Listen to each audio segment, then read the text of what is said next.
Bismillahirrahmanirrahim. Assalamualaikum warahmatullahi wabarakatuh. Pada hari ini kita akan melaksanakan perkuliahan mata kuliah analisis sumber daya lahan dan air itu. Dan ini bagian yang kedua, di mana kita masuk di materi terkait dengan sumber daya air, begitu ya. Nah, di pertemuan yang pertama ini saya diminta untuk menjelaskan terkait dengan permasalahan sumber daya air, begitu ya. Nah, tentu rekan-rekan sudah eh, punya pengalaman yang banyak ya terkait dengan sumber daya air, tapi ini menjadi apa namanya kewajiban kita untuk menyampaikan terkait dengan permasalahan sumber daya air. Nah, kebetulan di bulan Juni kemarin UN Water ya lembaga dari PBB terkait dengan sumber daya air di seluruh dunia itu merilis annual report tentang air ya terutama terkait dengan capaian SDGs yang nomor 6 yang terkait dengan sumber daya air begitu. Nah, kita akan mereview ringkasan-ringkasan dari beberapa publikasi yang dipublikasikan oleh lembaga-lembaga di dunia terkait dengan kondisi aktual saat ini di dunia terkait dengan permasalahan sumber daya air. Meskipun demikian, kita mulai dari teori sedikit ya. Nah, oke. Di dunia ketika kita ditanya terkait dengan permasalahan sumber daya air, umumnya akan dijawab dengan tiga hal ya. Yang pertama terkait dengan too little ya. Jadi jumlah yang terlalu sedikit begitu. Kadang ada satu wilayah yang kalau di seluruh dunia itu dikatakan wilayah yang mengalami krisis air itu dikatakan krisis air ketika mengalami kondisi di mana pada satu bulan penuh ya dalam satu tahun itu dia mengalami kondisi sulit air. Jadi yang dimaksud dengan sangat sedikit itu biasanya terkait dengan kondisi sulit mendapatkan sumber air atau sulit mendapatkan air yang cukup dalam satu bulan penuh ya. Biasanya dihitung demikian. Jadi kalau satu wilayah itu dikatakan oh di sana itu wilayahnya sulit itu dikatakan demikian ya dengan kriteria bahwa dalam satu tahun paling tidak satu bulan ya satu bulan penuh dia mengalami kondisi di mana sumber daya air itu sulit ditemukan atau sulit untuk mencukupi kebutuhan dasar begitu nggih. Jadi ini too little. Jadi kondisinya bisa karena kekeringan misalnya. Nah, kekeringan sendiri bisa terjadi karena beberapa faktor ya, dan kekeringan sendiri juga dibagi menjadi beberapa jenis atau klasifikasi, di mana nanti rekan-rekan misalnya bisa membaca buku yang cukup bagus terkait dengan kekeringan ini terbitan Springer tahun 2009, tulisannya Nagarajan itu ya. Nah, itu judulnya Drought Assessment ya, atau kalau sekarang asesmen ini sudah dalam bahasa Indonesia sudah diakui ya, sudah masuk di KBBI, jadi artinya berarti asesmen kekeringan atau penilaian kekeringan. Nah, ini di sana dibagi kekeringan itu dibagi menjadi kekeringan meteorologis ya. Kalau itu terkait dengan kondisi meteorologis satu wilayah misalnya. Kemudian kekeringan meteorologis ini bisa juga karena musim misalnya, musim kemarau misalnya.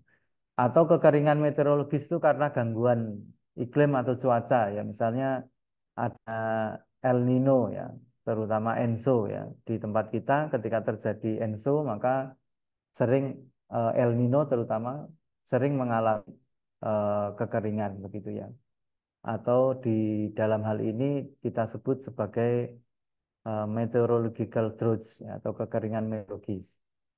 Nah, yang kedua jenis kekeringan itu adalah kekeringan pertanian atau agriculture droughts, agricultural ya.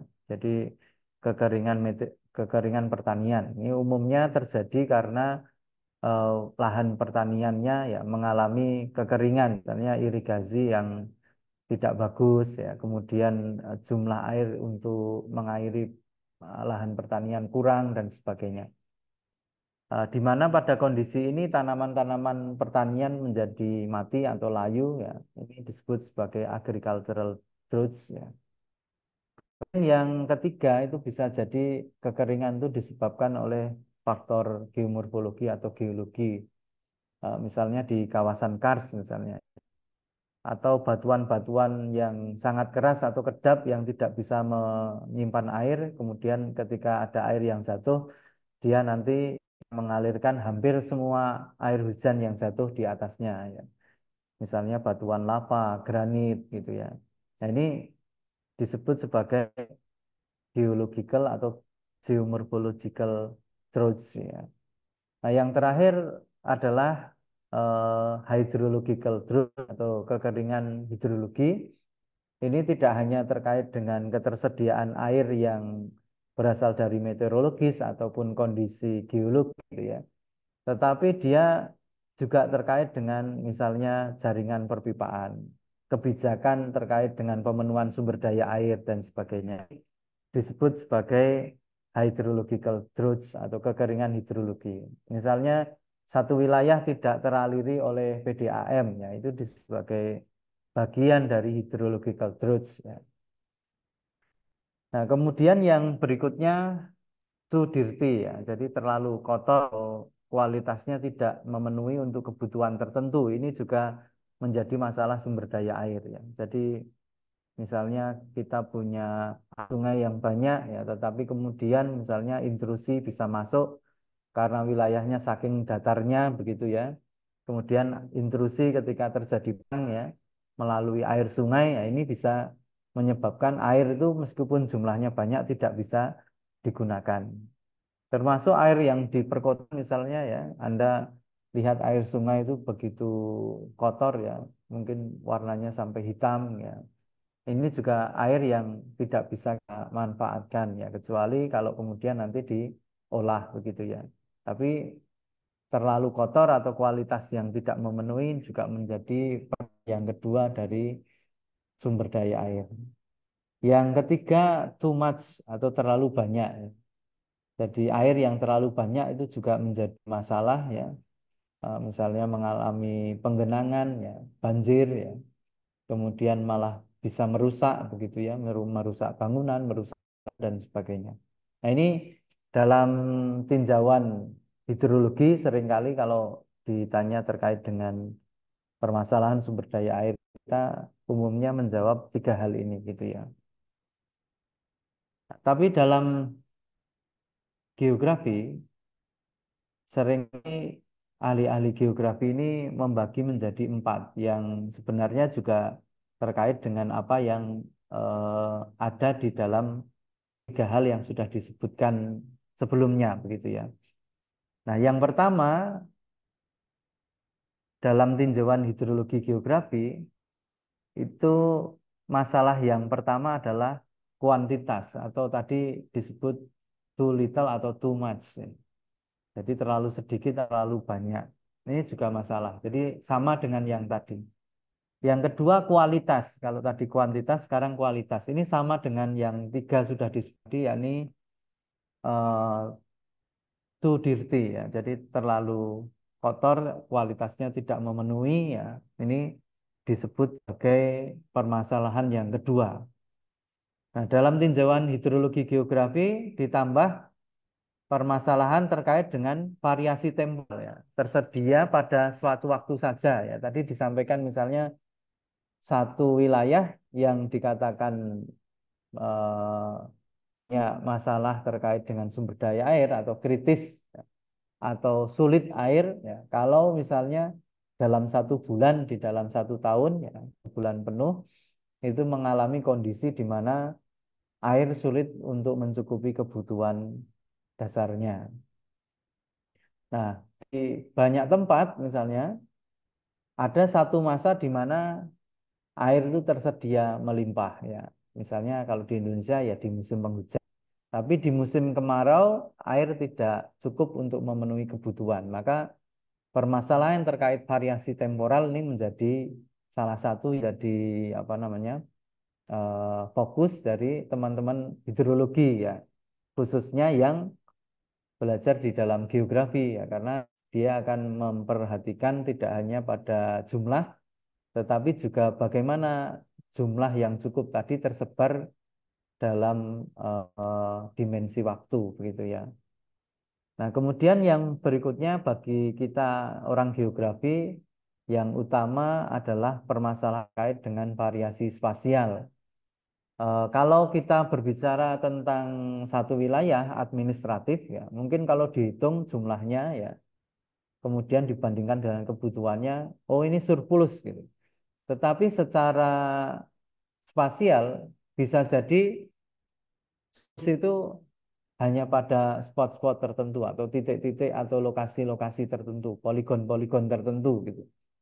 Tapi poligon-poligon tertentu, wilayah-wilayah tertentu ternyata punya masalah sumber daya air yang kurang begitu ya. Jadi misalnya kalau kita berbicara DIY gitu ya, kalau di mungkin banyak banget gitu ya airnya gitu. Tapi tetap pada wilayah-wilayah pegunungan, gunung api tersier misalnya, atau kawasan kars gitu ya. Pada masa-masa tertentu wilayah-wilayah tersebut mungkin kekurangan air misalnya. Sehingga bagi kita yang belajar geografi, selain tadi ada tiga permasalahan ya, yang kemudian diringkas menjadi dua, yakni kuantitas dan kualitas, kita juga berbicara tentang variasi temporal dan variasi spasial dari sumber daya air. Baik, kita mulai di sini. Lembaga di PBB itu ada lembaga yang mengurusi terkait dengan air, ya tentu dia berkoordinasi dengan lembaga-lembaga lain seperti UNICEF, ya, kemudian FAO, ya, kemudian ada desa, ya, Department of Economic and Social Affairs, ya, di Departemen Ekonomi dan Sosial.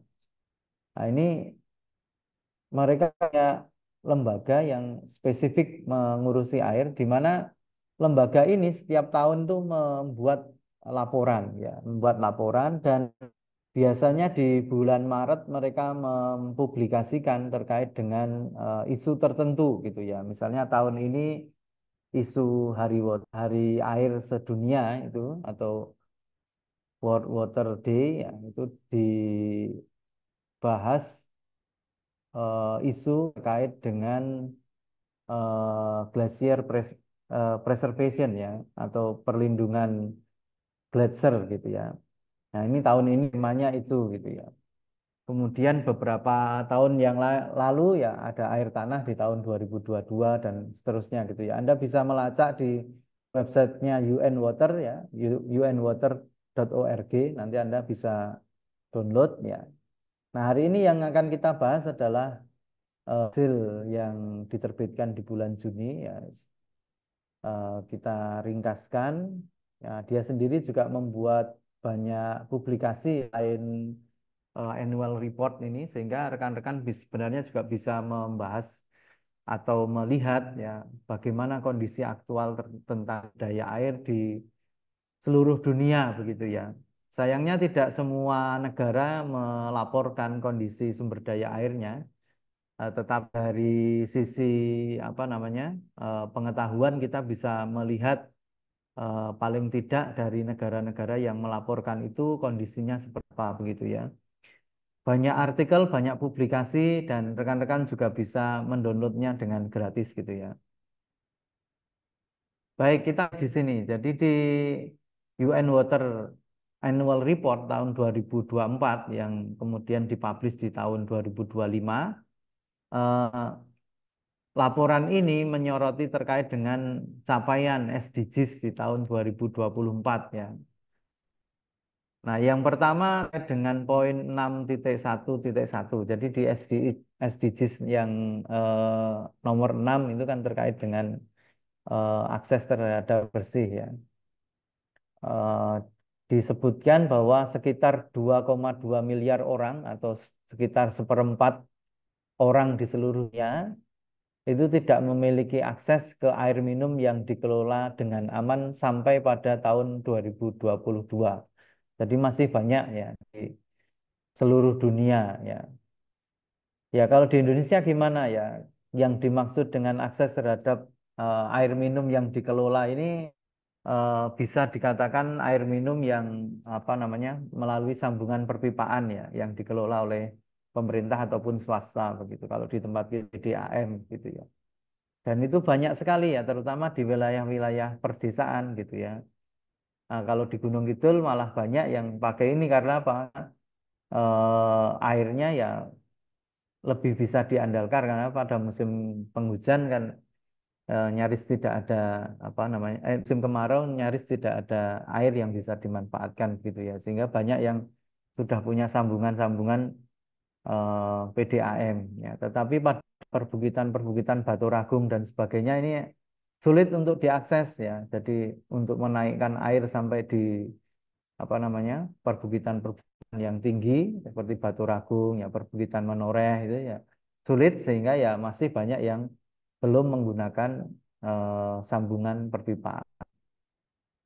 Nah, kemudian di poin 6.2.1a ya ini disampaikan bahwa sekitar 3,5 miliar orang, kalau kita sekarang punya 8 miliar ya lebih misalnya, ya berarti ini sudah hampir separuh ya, hampir separuh penduduk dunia gitu ya, memiliki akses layanan sanitasi yang dikelola dengan aman. Dan sekitar 419 juta orang masih melakukan buang air besar di tempat terbuka. Jadi kalau di seluruh dunia kondisi ini masih masih banyak ya, masih banyak. Kalau di tempat kita ya mungkin masih ada, tapi mungkin kalau di DIY mungkin tidak banyak ya, mungkin di desa-desa mungkin ada yang dekat dengan sungai-sungai besar misalnya gitu. Nah, kemudian rekan-rekan di poin 6.2.1b, sekitar 2 miliar orang tidak memiliki fasilitas cuci tangan dasar ya, dengan sabun dan air di rumah pada tahun 2022. Ya, meskipun ini disusun tahun 2025 untuk data tahun 2024 ya, pelaporan yang dilakukan itu datanya kan dari daerah kemudian ke negara ya, dari negara nanti ke UN Water, sehingga mungkin ada delay ya. Ini data-datanya banyak yang tahun 2022. Nah, ini ada 2 miliar orang ya. Berarti kalau dilihat dari 8 miliar ya sekitar seperempat ya.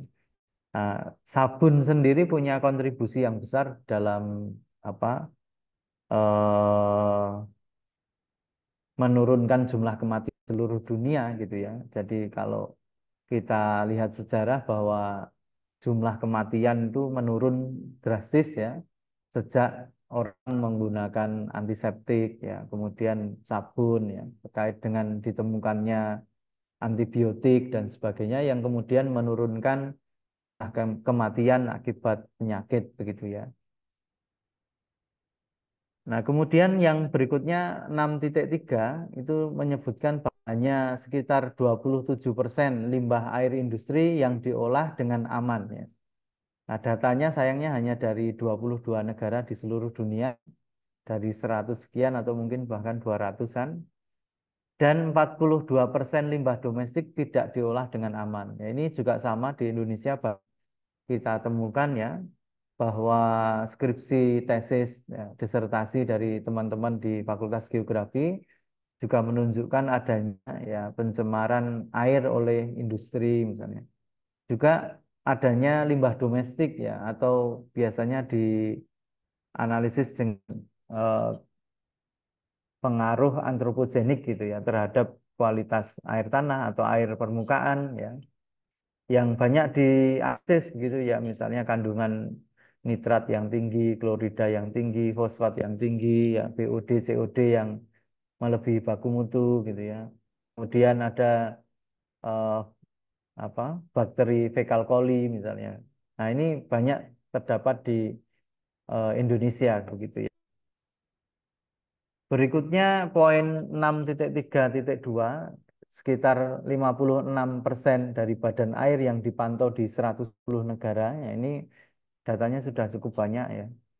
Diklasifikasikan memiliki kualitas air lingkungan yang baik ya. Jadi kita sedang menuju ke sana mungkin ya. Kalau di Indonesia ada Onlimo ya, Jadi digunakan sistem dari dulu KLHK yang mungkin sekarang Kementerian Lingkungan Hidup yang berusaha untuk memonitor kualitas air secara real time ya, sehingga kita bisa mengetahui kualitas air di perairan di sekitar kita ya. Di Indonesia ini sudah mulai mulai ada begitu, dan diharapkan bisa apa namanya, ketika terjadi pencemaran tuh bisa responnya cepat begitu ya. Nah, tidak perlu menunggu ada laporan dari yang misalnya terganggu dan sebagainya.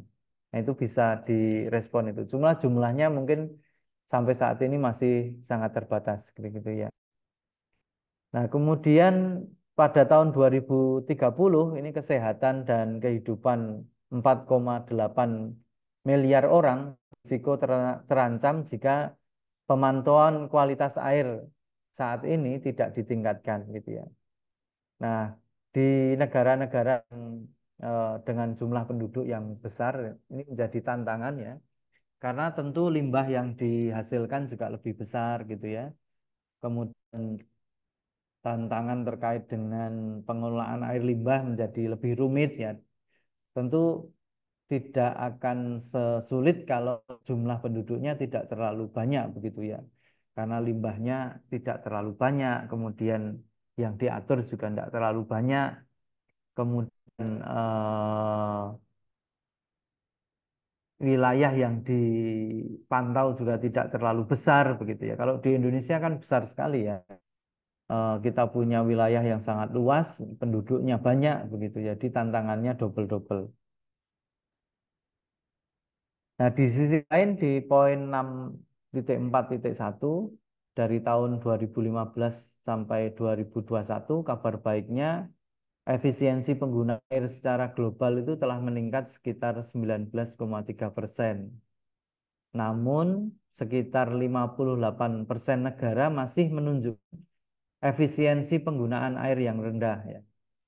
Efisiensi penggunaan air ini di dunia itu dinyatakan dalam nilai tambah ya. Jadi kalau Anda menggunakan air ya kira-kira dalam 1 meter kubik itu bisa menghasilkan berapa dolar gitu.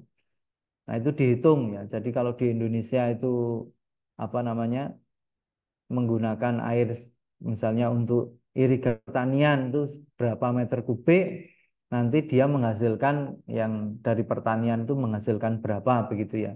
Ini sering kali juga dihitung oleh teman yang melakukan skripsi atau tesis itu dengan ekosistem services. Jadi seberapa besar service ekosistem atau jasa ekosistem yang dihasilkan suatu sumber daya ya, termasuk dalam hal ini air gitu ya. Anda bisa menghitung jumlah air yang dipakai berapa, dan masing-masing meter kubik itu kira-kira menghasilkan pertanian atau industri atau apa ya yang menghasilkan atau bisa diukur gitu ya. Nanti di rata-rata nilainya berapa gitu. Nah, dikatakan di sini dikatakan bahwa nilai tambah kurang dari 20 USD atau US dollar per meter kubik ya, air yang digunakan dari semua kegiatan ekonomi sepanjang waktu. Jadi di seluruh dunia rata-ratanya masih kurang dari 20 US dollar ya per meter kubik. Nah, tentu ini kalau dibandingkan dengan Indonesia ya jauh ya. Kalau kita apa namanya,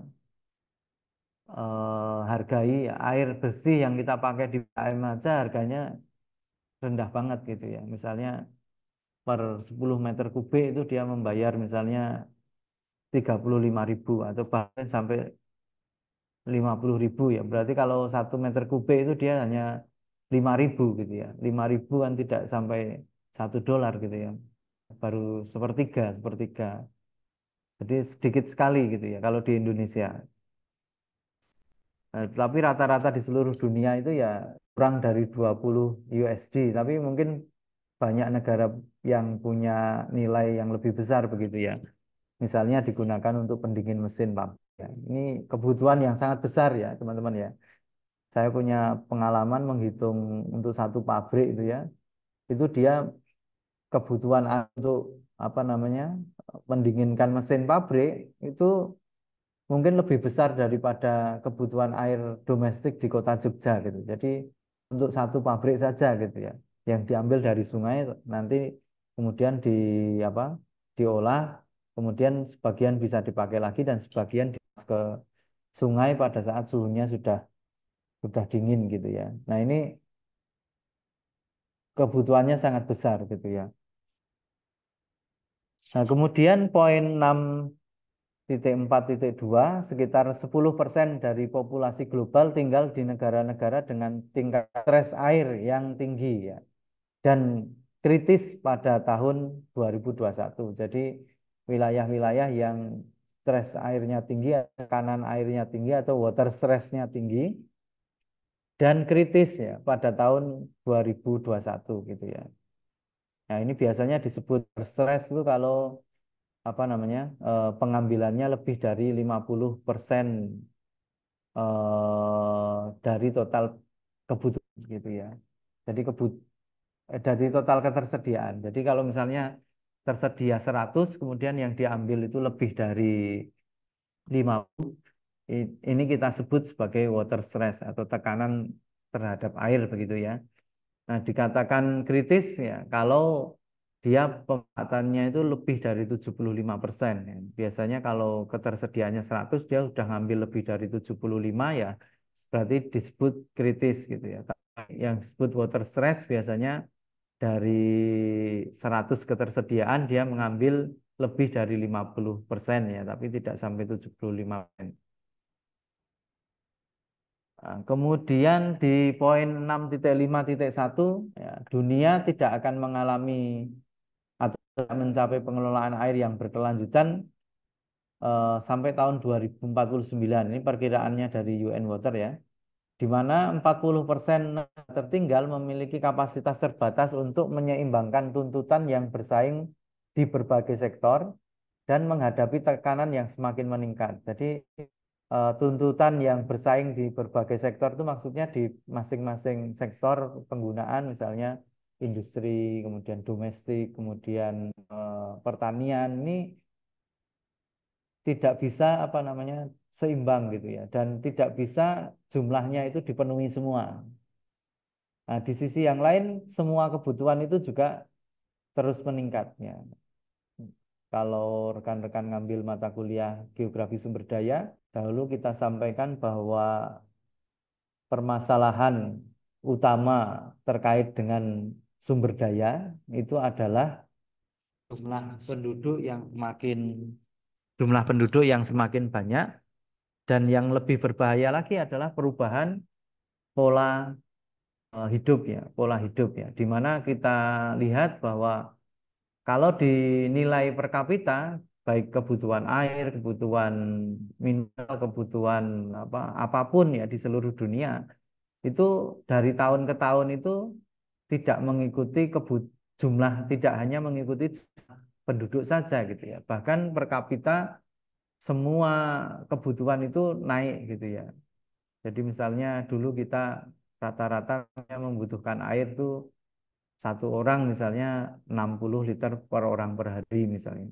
Kemudian berubah menjadi 80, 100, kemudian 120, bahkan ada yang sampai di 140 ya, 140. Bahkan di kota-kota tertentu seperti Las Vegas itu bisa ribuan ya, ribuan liter per orang per hari.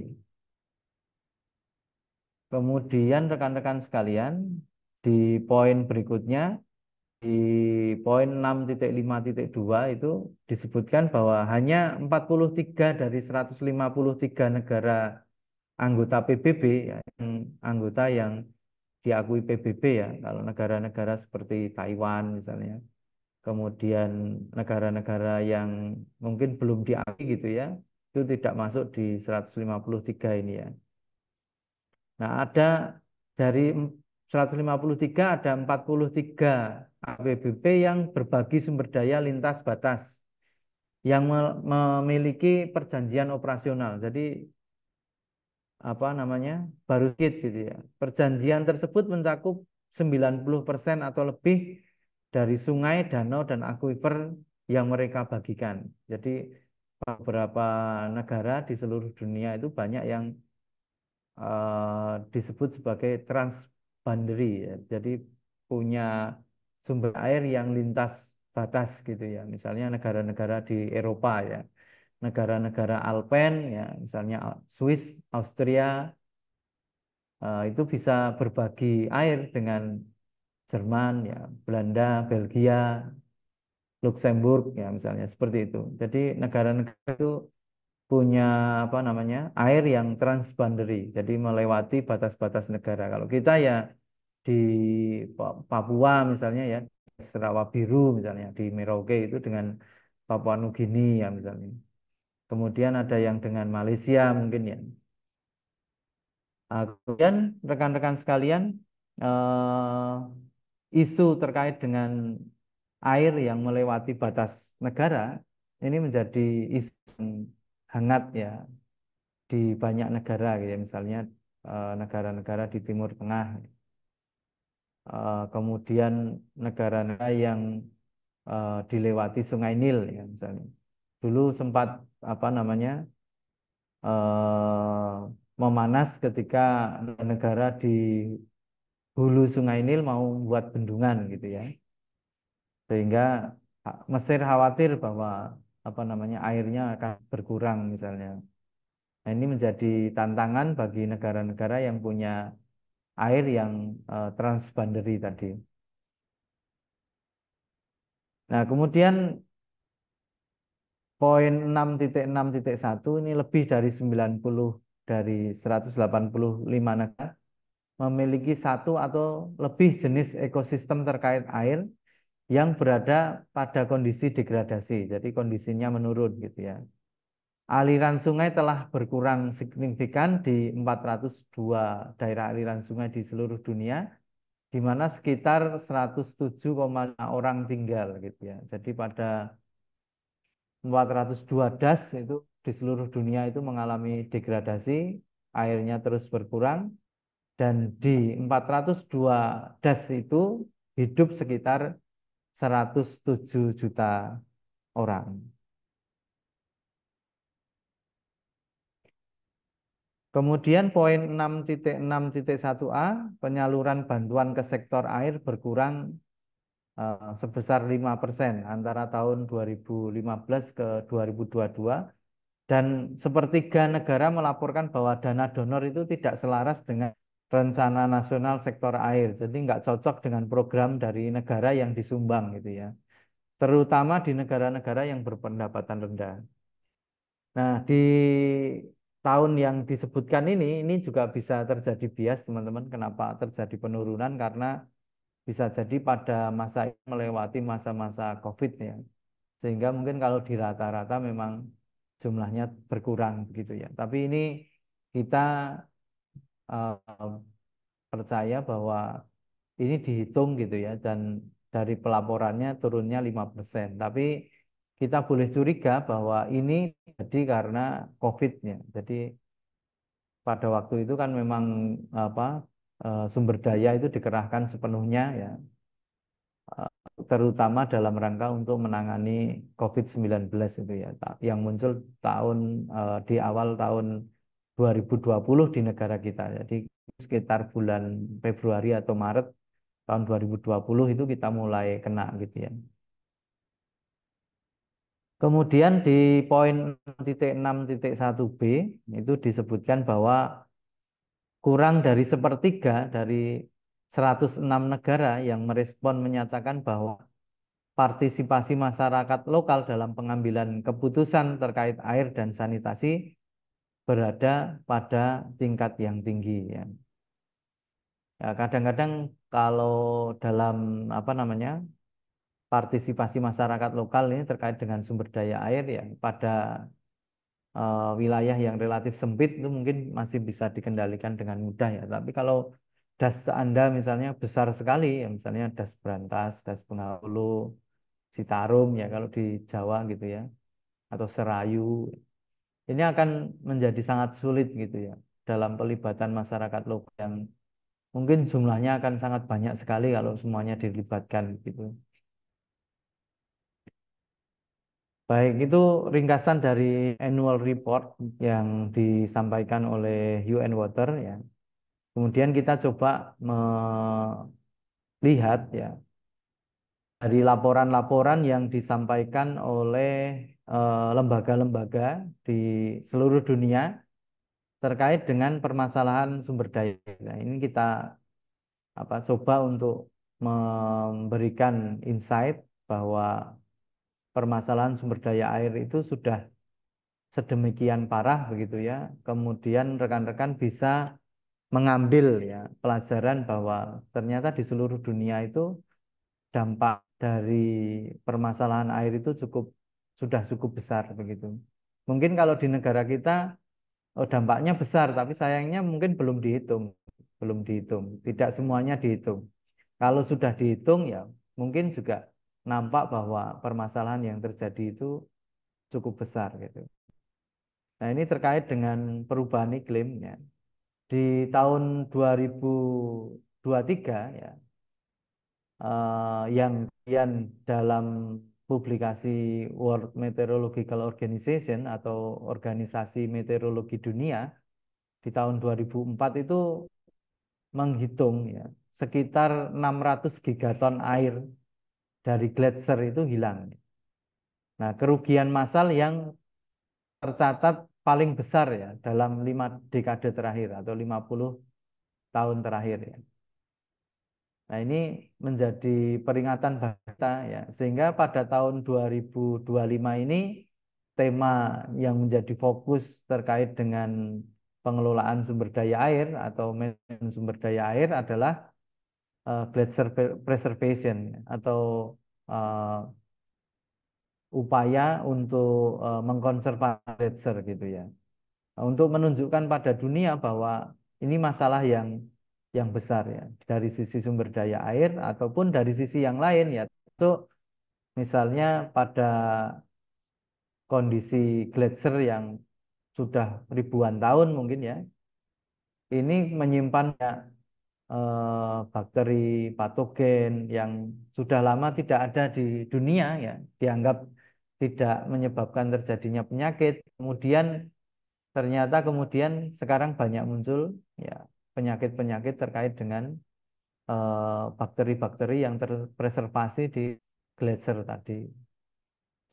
Nah, kemudian peningkatan pencairan gletser berkontribusi secara signifikan terhadap kenaikan permukaan laut global ya. Dengan permukaan laut saat ini sekitar 20 cm lebih tinggi dari tahun 1900. Nah, ini laporan dari IPCC. IPCC ini Intergovernmental Panel on Climate Change, lembaga di bawah UN ya, yang terdiri dari perwakilan negara-negara yang diberi tugas untuk menangani isu terkait dengan perubahan iklimnya. Ini eh, banyak laporan-laporannya ya, yang Science Basis pertama itu dan laporannya diterbitkan di tahun 2007.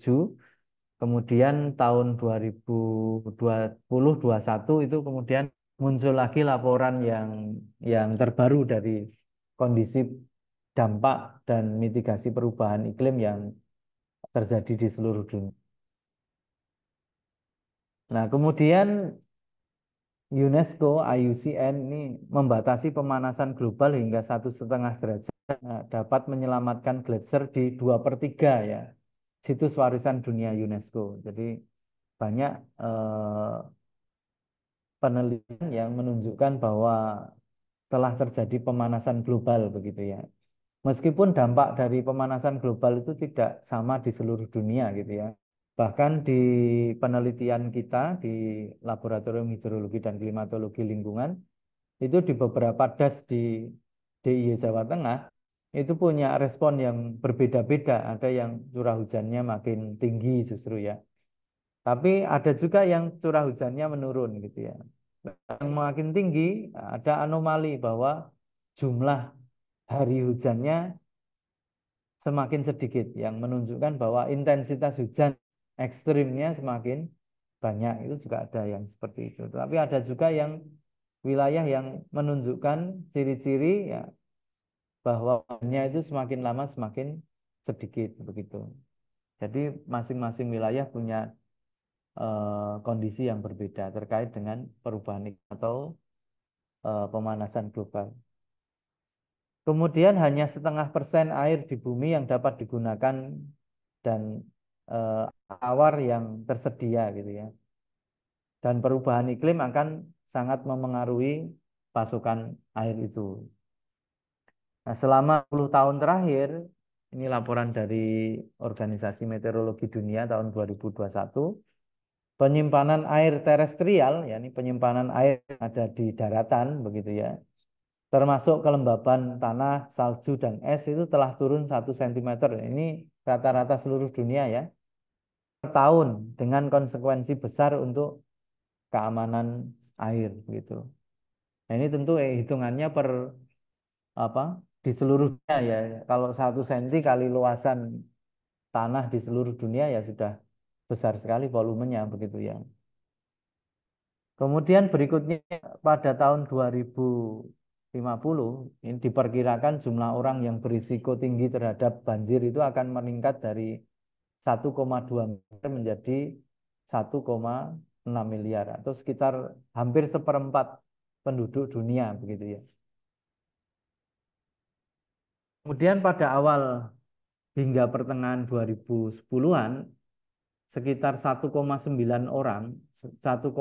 miliar orang, 27% dari populasi global, tinggal di daerah yang sangat parah terkena dampak air, ya, terutama banjir. Pada tahun 2050 diperkirakan jumlah itu akan meningkat menjadi 3,2 miliar, yang tadinya dari 2,7 miliar pada saat dilaporkan tahun 2020. Jadi tahun 2010 itu 1,9 miliar. Kemudian pada tahun 2020 itu 2,7 miliar dan tahun 2050 diperkirakan menjadi 3,2 miliar orang gitu ya. Kemudian diperkirakan tidak akan di dunia ini tidak akan mencapai pengelolaan air yang berkelanjutan ini dari UN Water tadi ya sampai 2049 karena 40% dari negara-negara di dunia itu masih punya kapasitas yang terbatas untuk meningkatkan penyeimbangan hutan dari seluruh sektor yang menggunakan air dan keterbatasan dalam mengatasi peningkatan tekanan terhadap termasuk dari perubahan iklim. Jadi kemampuan masing-masing negara ini berbeda-beda dan diperkirakan 40% negara ini tertinggal gitu ya. Maka salah satu topik dari apa namanya? Dari meteorologi dunia tahun ini diantaranya adalah eh, mengisi gap ya untuk mitigasi ya bencana meteorologi ya, terutama hidrometeorologi di seluruh dunia ya, karena ada negara-negara yang tertinggal gitu. Bahkan pada apa tema Hari Air Sedunia beberapa tahun yang lalu itu adalah eh, di antaranya visi bersama agar tidak ada satu negara pun yang tertinggal ya terkait dengan pengelolaan sumber daya air. Ini menjadi isu yang besar gitu, karena kalau ada negara yang tertinggal ya, ini pada saat perubahan iklim ini menyebabkan dampak yang besar, tentu korban risikonya akan menjadi sangat tinggi gitu ya. Di beberapa laporan di organisasi-organisasi di dunia ini juga dilaporkan tahun 2022 ini sebuah banjir yang sangat besar ya di Sungai Indus ya di Pakistan. Ini juga salah satu sungai transboundary ya yang pada beberapa bulan yang lalu ya misalnya karena transboundary antara India dan Pakistan ini juga ada konflik ya karena mereka sampai apa konfrontasi senjata. Ini di periode monsun ini sama seperti kita ya ketika terjadi monsun ya dari Samudra Hindia bergerak menuju ke uap airnya bergerak menuju ke Himalaya ya. Kemudian secara orografis ditahan oleh apa namanya pegunungan Himalaya, maka wilayah-wilayah seperti India dan Pakistan ini akan mengalami hujan yang lebat gitu ya. Nah ini saking besarnya curah hujan ya, itu menyebabkan 9% dari negaranya kebanjiran. Dan tidaknya ada yang meninggal ada sekitar 1.700 jiwa gitu ya. Dengan jumlah 33 juta orang itu terkena dampak. Dan hampir 8 juta orang mengungsi. Ya. Ini jumlah yang sangat banyak gitu ya, 8 juta orang ya. Jumlah di DIY saja tidak sampai segitu ya, hanya 4 juta sekian gitu ya. Nah ini 2 kali penduduk DIY semuanya mengungsi, ini adalah jumlah yang sangat banyak gitu ya. Nah, total kerusakannya sekitar 30 miliar, 30 miliar US dollar. Kalau dikalikan 15.000 saja gitu ya sudah lebih dari 450 triliun. Sangat banyak gitu ya. Kemudian bencana terkait air telah mendominasi daftar bencana selama 50 tahun terakhir dan menyumbang 70% dari semua kematian terkait dengan bencana alam. Ini disampaikan oleh Bank Dunia tahun 2022. Jadi sejak 50 tahun terakhir, ini bencana yang paling mendominasi di seluruh dunia adalah terkait dengan air ya, terutama banjir dan kekeringan. Nah, bencana ikutan misalnya banjir bandang ya terkait dengan longsor, kemudian terkait dengan apa namanya rusaknya lahan pertanian dan sebagainya. Nah, ini di Amerika Latin dan India, banjir dan longsor yang dipicu oleh hujan deras menyebabkan kematian yang signifikan dan kerugian ekonomi yang besar di tahun 2023 ya. Contohnya di Brazil itu ada tanah longsor yang menyebabkan kematian 65 jiwa di tahun 2023.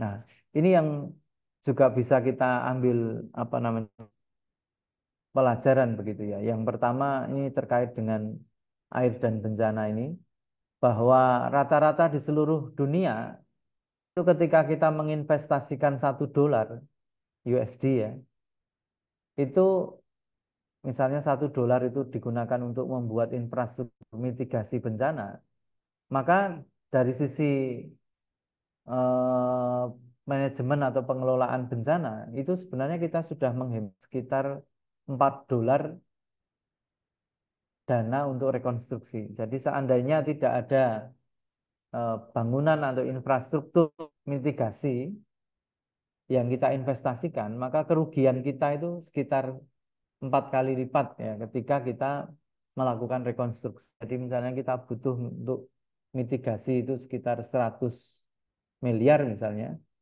maka seandainya 400 miliar itu tidak diaplikasikan atau tidak dilakukan, maka kemungkinan ketika terjadi bencana itu rata-rata kita akan membutuhkan dana 4 kali lipat, yakni 100 miliar ya misalnya, untuk melakukan rekonstruksi pasca bencana.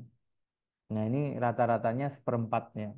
Jadi dana mitigasi itu jauh lebih kecil dibandingkan dengan apabila kalau kita menghadapi bencana tanpa mitigasi ya. Dampaknya untuk rekonstruksi itu bisa sampai 4 kali lipat. Nah, bencana terkait cuaca seperti banjir, kekeringan, badai, dan suhu ekstrim telah meningkat secara signifikan selama 50 tahun terakhir ya. Dengan korban rata-rata setiap kejadian 115 orang dan menyebabkan kerugian sekitar 202 juta setiap hari. Jadi ini laporannya dari Organisasi Meteorologi Dunia. Jadi cukup besar ya. Jadi setiap kejadian berdampak korbannya ada 115 orang. Dan setiap hari itu kalau di rata-rata menyebabkan kerugian 202 juta dolar Amerika. Kemudian lebih dari 2 miliar orang tinggal di negara-negara di bawah tekanan air ya, atau di bawah water stress tadi yang disebut adalah wilayah dengan pemakaian air lebih dari 50% sumber air yang ada di lokasi ya, terpas itu nanti renewable atau tidak renewable ya. Dan 33,6 miliar orang menghadapi akses yang tidak memadai air setidaknya 1 bulan per tahun. Jadi ada 3,6 miliar, itu sudah hampir separuh penduduk bumi gitu ya. Itu menghadapi akses yang tidak memadai ke air ya. Ini di saudara-saudara kita di wilayah tertentu di Indonesia itu masih ada juga yang seperti ini gitu. Kalau dulu waktu saya kecil ya, di Gunung Kidul, mungkin ada juga kondisi seperti 1 bulan per tahun ya, yang kita sebut kalau kita ngambil air itu namanya ngangsu gitu. Jadi ngambil air dengan jerigen atau kelenteng gitu ya, gerabah ya, bahan dari gerabah itu. Kemudian nanti kita ambil dari sumber air, kemudian kita bawa pulang gitu. Nah ini ngangsu kalau di Kudul ya. Jadi ngambil air untuk terutama untuk minum dan masak gitu ya. Kalau mandi biasanya sekalian ngambil air sekalian mandi. Nah, bahaya terkait air telah meningkat frekuensinya selama 20 tahun terakhir. Sejak tahun 2000 bencana banjir telah meningkat 134%. Berarti ini meningkat besar sekali gitu ya. Dan jumlah serta durasi kekeringan juga meningkat sebesar 29%. Nah, secara global 29,2% populasi di daerah terpaksa mengungsi akibat bencana terkait air, ini terdiri atas anak-anak. Jadi yang terpaksa mengungsi karena banjir, kekeringan ya, atau kelaparan karena kekeringan gitu ya. Itu secara global 30%-nya adalah anak-anak. Jadi yang ngungsi itu anak-anak gitu ya. Ini juga sama terkait dengan air dan permasalahan pangan. Jadi di tahun 2050 diperkirakan 3/4 orang di seluruh dunia atau 75% penduduk dunia itu akan menghadapi dampak kekeringan.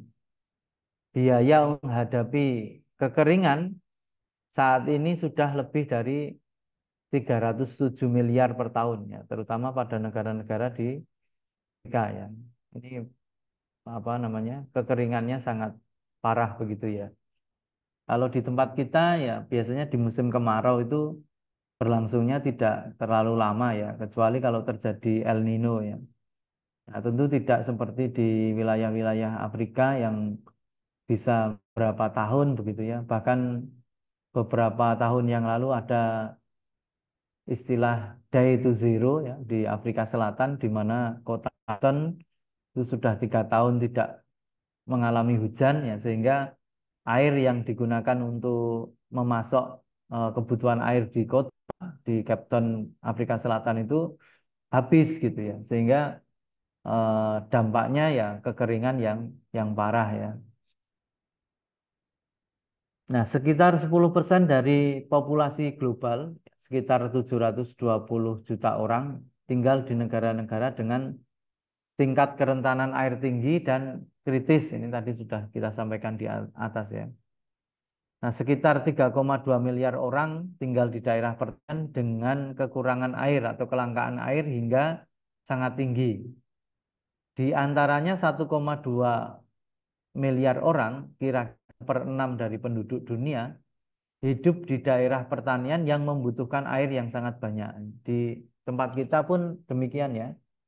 Kita mengandalkan padi sebagai sumber dari beras yang menjadi makanan pokok kita, di mana padi ini adalah salah satu tanaman yang penggunaan airnya sangat tinggi ya.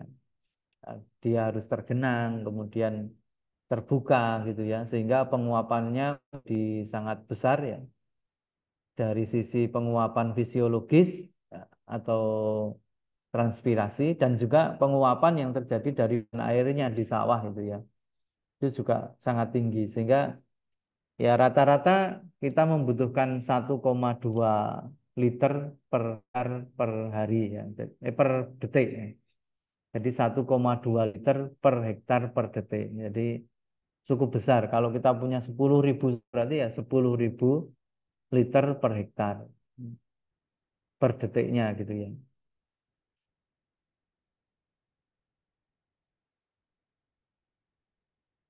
Kemudian saat ini sekitar 1,4 miliar orang termasuk 450 juta anak-anak tinggal di daerah dengan kerentanan tinggi atau sangat tinggi. Kemudian diperkirakan sekitar 4 miliar orang yang mewakili hampir 2/3 dari populasi global mengalami kelangkaan air yang selama setidaknya 1 bulan dalam 1 tahun ya. Jadi yang kena kondisi eh, apa namanya kritis ya tadi ya kita sampaikan 1 bulan dalam 1 tahun itu dia mengalami kelangkaan karena disusun tahun 2016 ini 4 miliar orangnya ini mewakili 2/3 ya. Kalau sekarang ya 4 miliar ini sekitar setengah populasi ya. Tapi jumlah di wilayah tersebut yang dulu 4 miliar bisa jadi juga lebih dari 4 miliar pada saat ini. Nah, sekitar 72% dari semua pengambilan air digunakan untuk pertanian. Jadi pertanian tadi kita sampaikan kebutuhan akan airnya itu besar sekali gitu ya. Bahkan misalnya perhitungan kebutuhan air di kota Jogja yang sawahnya itu hanya kecil sekali, itu kebutuhan sawahnya itu bahkan kebutuhan air untuk sawahnya kalau dihitung betul-betul itu lebih dari kebutuhan air untuk domestik.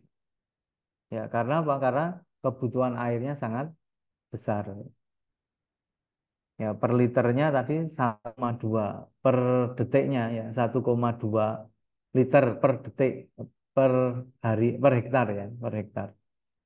Itu cukup besar gitu ya.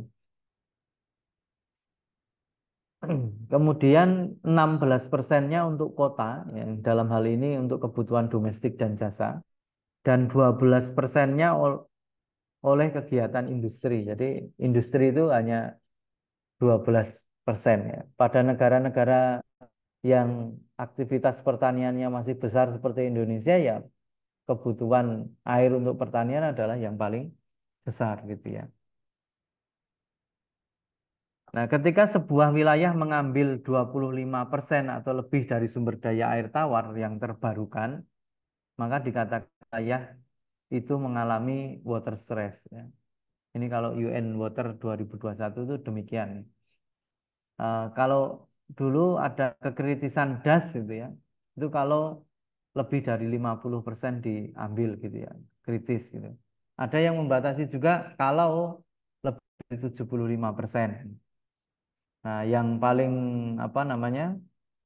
Paling tidak berhati-hati ya kalau menetapkan kalau belum melebihi ketersediaan ya atau tidak diambil semuanya berarti eh, belum kritis gitu ya atau 100% gitu atau mendekati 100%. Nah, ini yang lebih berhati-hati ya 25% dari sumber air tawar yang terbarukan. Nah, saat ini dibutuhkan 2.000 sampai 5.000 liter untuk menghasilkan makanan sehari-hari seseorang. Peningkatan 50% dalam permintaan pangan kemungkinan terjadi pada tahun 2050. Ya, jadi ini cukup besar begitu ya kebutuhan untuk pangan ya. Sayangnya kalau kita lihat ya masih banyak orang-orang yang kalau punya makanan ya, sisa kemudian langsung dibuang gitu ya. Atau masak berlebihan gitu. Atau beli berlebihan sehingga banyak makanan yang dibuang dalam tinjauan global ya. Kalau yang melakukan itu jutaan orang, maka ya kita berarti membuang-buang makanan dan juga dalam hal membuang-buang air ya. Karena apa? Kita sebenarnya membuang Ya, untuk makanan sehari saja kita butuh 2.000 sampai 5.000 liter ya. Untuk bisa apa namanya? Menghasilkan makanan kita yang kita makan. Nah, pada tahun 2023 sekitar 864 juta orang mengalami kerawanan pangan yang parah. Secara berkala pergi tanpa makanan selama 1 hari atau lebih, ya. Antara 713 dan 757 juta orang kekurangan gizi ya. Tadi kontras dengan yang di atas ya, di banyak orang membuang makanan. Di sisi yang lain di seluruh dunia itu ada orang yang hampir hampir 1 miliar orang, 864 juta orang itu pergi tanpa makan selama 1 hari atau lebih.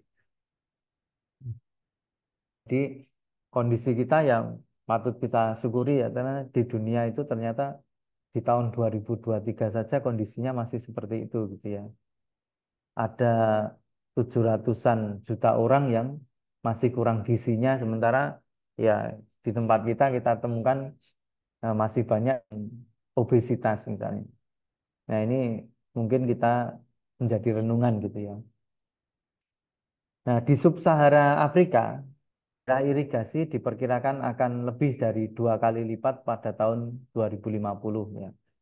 Nah, di negara-negara apa namanya seperti Mesir, ya, Libya itu banyak proyek-proyek terkait dengan air ya, termasuk kalau di Libya itu ada pengambilan air yang besaran di Gurun Sahara ya, dari akuifer yang sudah tua gitu gitu, dari air fosil ya, di masa lampau yang diambil untuk memenuhi kebutuhan air di kota-kota yang umumnya berada pada wilayah pantai utara begitu ya, seperti Benghazi gitu ya. Terus kemudian ada kota-kota lain lah termasuk Tripoli begitu ya. Nah, kalau di Mesir sama halnya dengan Libya, tetapi kondisinya sedikit lebih baik karena punya Sungai Nil begitu ya. Akan mencoba membuat apa namanya waduk yang sangat besar ya pada salah satu lokasi yang memiliki apa namanya apa namanya elevasi yang lebih rendah daripada air laut ya. Kemudian eh, terhalang oleh perbukitan atau gumuk di sebelah utara Gurun Sahara. Itu rencananya kan akan dibuat apa namanya aliran dari laut, kemudian diharapkan nanti air asinnya itu masuk ke sana dan menyebabkan apa terjadinya hujan yang lebih sering di wilayah itu sehingga bisa digunakan untuk pertanian begitu ya. Proyeknya luar biasa karena mereka penduduknya banyak gitu ya, pertumbuhannya juga cepat dan kebutuhannya akan terus bertambah. Di sisi yang lain Mesir menghadapi tantangan ya di mana Sungai Nil mulai banyak dimanfaatkan dengan bendungan-bendungan di Sudan, di Ethiopia, Kenya gitu ya. Nah, ini menjadi tantangan bagi Mesir di masa mendatang. Kemudian eh, diperkirakan bahwa 41% penggunaan air irigasi global saat ini terjadi dengan mengorbankan kebutuhan air lingkungan. Eh, Air irigasi, lahan irigasi di seluruh dunia itu hanya sekitar 17% ya kalau tidak salah. Sekitar 17% saja, tetapi dia bisa mencukupi sekitar 40% eh, kebutuhan pangan dunia. Jadi meskipun luasnya 17%, tapi dia bisa berperan 40% penyedia kebutuhan pangan di seluruh dunia. Jadi saking apa? Saking produktifnya ya. Bahkan kalau dilihat tadi angkanya dari 17 menghasilkan 40 berarti dia produktivitasnya itu lebih dari 2 kali lipat wilayah yang tanpa irigasi. Nah, di sisi yang lain terkait dengan pangan kan kita butuh dam irigasi energi gitu ya. Di sisi energi itu juga 90% dari pembangkit listrik global adalah intensif air atau menggunakan air dalam jumlah sangat banyak. Nah, Pendinginan pembangkit listrik bertanggung jawab atas 43% dari total penarikan air tawar di Eropa. Hampir 50% di Amerika Serikat dan 10% ini dari total air nasional di Cina gitu ya. Ini kok tutup air, total air nasional di Cina. Jadi yang banyak itu bukan airnya digunakan untuk menggerakkan turbin, tetapi justru malah kebutuhan air untuk menggerakkan mesin gitu ya. Jadi kalau Anda lihat di Python misalnya, itu kan menggunakan air untuk mendinginkan mesin. Justru pendingin mesin ini yang lebih baik gitu ya. Bukan untuk bahan baku atau untuk memutar turbin. Kalau digunakan untuk memutar turbin kan airnya bisa dipakai lagi langsungan gitu ya. Untuk mendinginkan mesin kan kebanyakan nanti menguap gitu ya. Nah ini menjadi salah satu tantangan bahwa kita membutuhkan energi listrik yang sangat banyak bertambah seiring waktu ya. Kemudian ada tren misalnya penggunaan kendaraan listrik ya, mesin-mesin listrik menjadi sangat banyak. Kebutuhan akan listrik kita per kapita menjadi tinggi. Nah, ini juga berarti penggunaan yang lebih besar di masa mendatang. Ini tadi sudah ya. Oh, ini ulang. Nah, sekarang terkait dengan permasalahan terkait air minum dan sanitasi. Jumlah penduduk kota yang kekurangan air minum yang dikelola dengan aman telah meningkat 50% sejak tahun 2000. Ini berita bagus ya. Jadi meningkat 50% sejak tahun 2000. Ya, kalau 2000, tahun 2000 itu 100 ya, berarti sekarang sudah 150 begitu maksudnya. 50% penduduk dunia itu bukan, tapi maksudnya sejak tahun 2000 kita sudah naik 50%. Nah, sekitar 86% orang di daerah perkotaan telah mengelola layanan air minum dengan aman. Tetapi hanya 60% orang daerah perdesaan yang memiliki layanan air minum yang aman. Ya, misalnya kalau di tempat kita ya pakai dus atau perusahaan air minum dusun gitu ya. Atau PAMDes yang punya desa gitu ya. Nah, ini biasanya mereka mengelola diri ya dengan badan yang mereka miliki, misalnya BUMDes ya, Badan Usaha Milik Desa, yang mengalirkannya ke warga-warga ya di sekitar sumber air ya, misalnya dengan sumur bor dan sebagainya. Layanan sanitasi yang dikelola dengan aman mencapai 62% dari populasi perkotaan di dunia, tetapi hanya 44% dari populasi perdesaan. Ya, ini sudah cukup banyak ya, 62% di kota dan 44% dari populasi perdesaan. Populasi perkotaan global diperkirakan tumbuh dari 3,9 miliar orang saat ini menjadi 6,9 miliar pada tahun 2050. Tapi 3,9 miliar itu tahun 2012 ya. Karena datanya UNESCO kan dipublikasi tahun 2012 ya. Jadi dari 3,9 miliar pada tahun 2012 menjadi dua kali lipat dari tahun 2012 tadi pada saat 2050.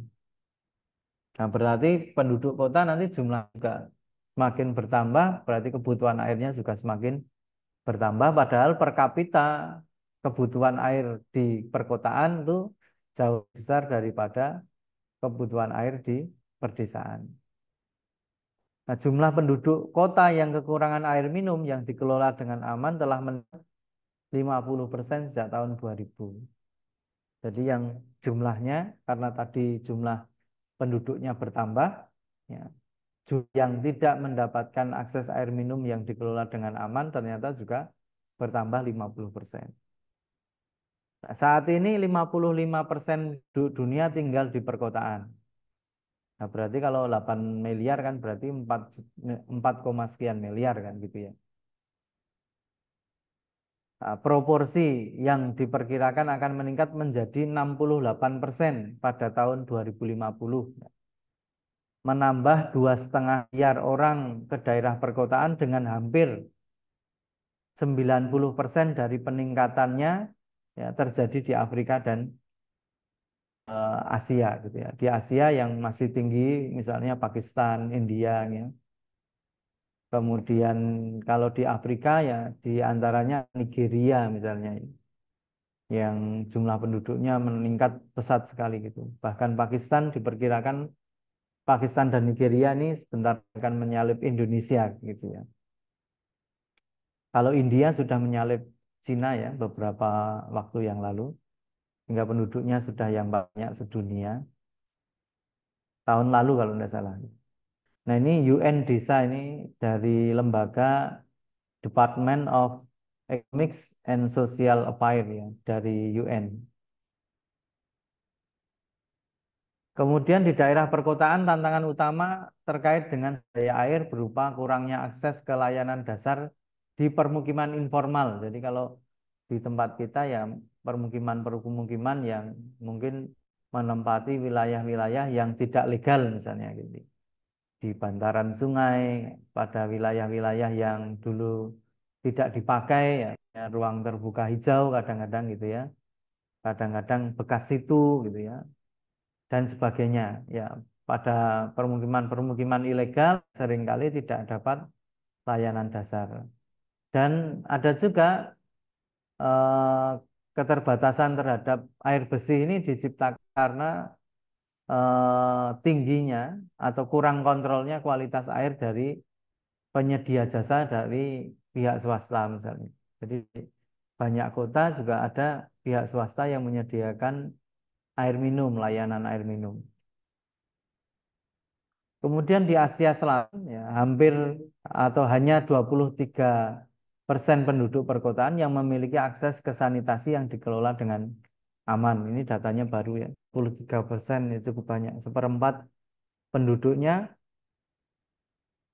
memiliki akses ke sanitasi yang dikelola aman. Berarti 77% penduduknya tidak punya akses terhadap sanitasi yang aman. Antara tahun 2000 dan 2024, 2,2 miliar orang memperoleh akses ke air minum yang dikelola dengan aman. Dan 2,8 miliar untuk sanitasi yang dikelola dengan aman. Jadi kalau tujuan SDGs itu kan selain air minum, sanitasi. Nah ini bertambahnya cukup banyak ya dari tahun 2000 ya. Sekarang sudah berarti itu sekitar seperempat lebih ya penduduk dunia itu sudah punya air minum yang aman dan sanitasi yang aman. Semoga kita bagian itu ya. Kemudian sejak 2015, 961 orang telah mendapatkan akses ke air minum yang dikelola dengan aman. 1,2 miliar untuk sanitasi yang dikelola dengan aman dan 1,6 miliar untuk layanan kebersihan dasar. Satu ketika saya berjalan-jalan di ya, survei di salah satu wilayah di dekat ibu kota Jakarta. Mungkin jaraknya sekitar 1 jaman ya dari Jakarta. Ya. Ternyata satu kampung yang saya survei itu dengan Mas Lili pada waktu itu diminta untuk mencari air tanah. Jaraknya hanya sekitar 1 jam lebih sedikit ya, dari Jakarta, dari Bandara Suta lah gitu ya. Ternyata wilayah itu masih banyak yang apa namanya buang air besarnya itu di sungai gitu ya. Jadi ketika kita mau mencari toilet itu tidak ada yang punya toilet di satu kampung itu. Nah, ternyata di Indonesia pun banyak yang punya yang tidak memiliki akses terhadap sanitasi yang aman atau layanan kebersihan dasar gitu. Di, di Indonesia mungkin juga lebih banyak lagi kalau dicari begitu ya. Nah, kebetulan airnya ini air sungainya cukup besar ya, mengalir sepanjang tahun. Cuma kemudian toiletnya ya di atas sungai ya di waktu itu gitu ya. Nah, kemudian berikutnya teman 2,1 miliar masih hidup tanpa air minum yang dikelola dengan aman, termasuk 106 juta orang yang minum permukaan. Jadi yang minum air sungai itu masih masih banyak gitu ya. Kalau air sungainya bagus ya tidak masalah begitu ya. Mungkin tidak menyebabkan terjadinya penyakit gitu ya. Tapi kalau misalnya tidak bagus lagi ya bisa jadi menyebabkan terjadinya penyakit atau sakit atau bahkan menyebabkan terjadinya kematian. Untuk mencapai SDGs 6, ya, air sanitasi untuk semua pada tahun 2030 ya, targetnya tahun 2030, diperkirakan membutuhkan peningkatan 8 kali lipat dalam eh,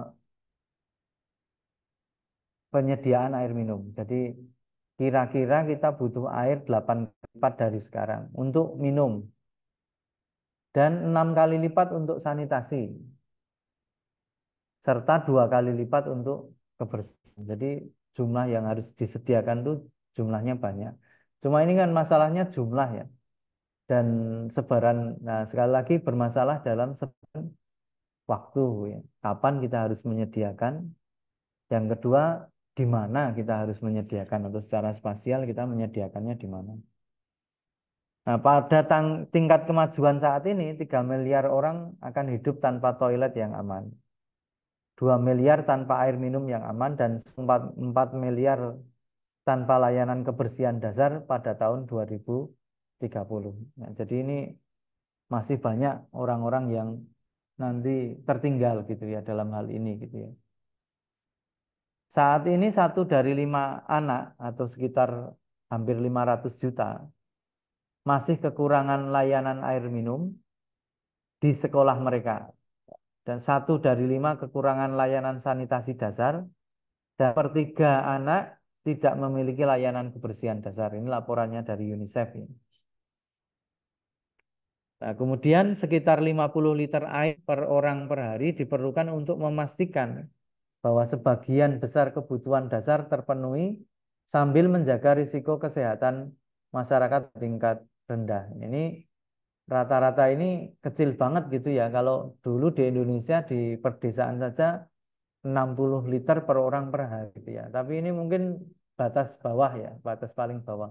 Kalau di Indonesia mungkin kalau disurvei sudah lebih semua ya. Dari dulu kalau misalnya perkotaan 80 liter per orang per hari, sekarang beberapa survei itu di metode penelitian menunjukkan bahwa hasilnya itu sekitar 120 liter per orang per hari ya. Jadi sudah lebih besar dari ini bahkan 2 kali lipat lebih dari apa namanya kebutuhan rata-rata minimal gitu ya dari masing-masing orang di seluruh dunia gitu ya. Kalau di tempat kita kalau survei biasanya sudah paling tidak 80 liter untuk desa dan 120 liter untuk kota gitu ya. Sudah jarang yang 60 80 itu sudah jarang. Nah, kemudian 207 orang menghabiskan sekitar 30 menit ya perjalanan untuk mengumpulkan air dari sumber yang lebih baik. Ini namanya eh, ngangsu tadi ya, istilah ngangsu. Beberapa bulan yang lalu saya dari Sumba ya, anak-anak kecil masih melakukan ngangsu ya, di beberapa lokasi di Sumba Barat Daya ya, Sumba Barat Daya di Pulau Sumba, Nusa Tenggara Timur. eh, Saat kemarin kita survei untuk mencari air tanah itu banyak yang masih melakukan apa namanya aktivitas ngangsu ini ya, ngambil air dari sumber air kemudian dibawa ke rumah. Nah, secara global setidaknya 2 miliar orang menggunakan sumber air minum yang terkontaminasi dengan kotoran ya. Kalau dicek ya di sungai-sungai, di air tanah itu banyak juga yang di tempat kita yang kontaminasi dari kotoran ya. Misalnya ditandai dengan kandungan nitrat dan klorida yang punya apa namanya bandingan sekitar 1 banding 1 sampai 8 banding 1 ya. Nitratnya di depan. Jadi nitratnya itu tinggi, kloridanya juga tinggi. Kalau dibandingkan konsentrasinya, ya ini dalam miligram per liter ya, khusus untuk ini tidak ke mili ekuivalen per liter itu banding 1 sampai 8 banding 1.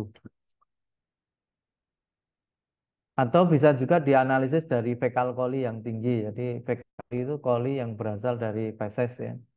Ini banyak juga ditemukan dari sumber-sumber air tanah yang di Indonesia gitu ya. Terutama di wilayah-wilayah perkotaan gitu ya.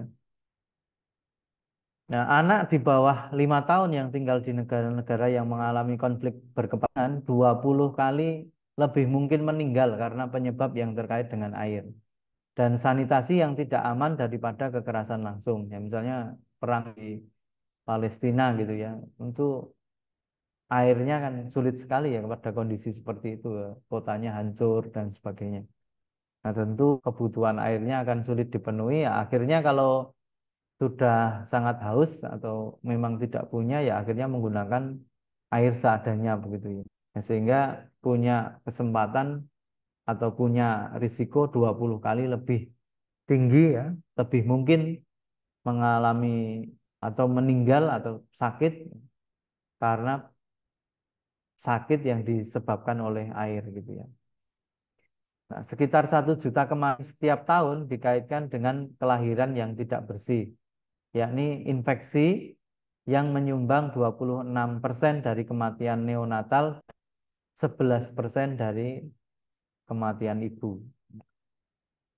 Nah, kemudian apa kira-kira masalah sumber air di tempat tinggalmu gitu ya. Ini tentu banyak ya.